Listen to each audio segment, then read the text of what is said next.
мынау Америкадан келген қонақтар екен. Сіздің есіміңіз кім? Қазына. Менің атым Қазына. Сіздің атыңыз Қазына екен, балаңыздың? Оның аты Құдай берген. Құда шайтан. Құда шайтан. Молодец. Так, осындай мен керемет қазақша сөйлейтін американдық қонақ. Бізден қазақша, бізден жақсы. Құдай берген, сен қайда бара жатсың? Байқа.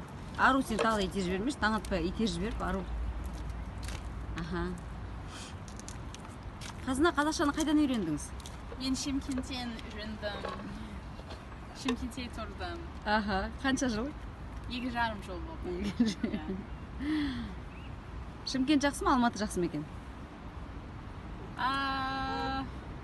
Көп айырмашылық бар, бірақ мен үшін мүмкін Шымкент жақсырақ. Неге, не себептен?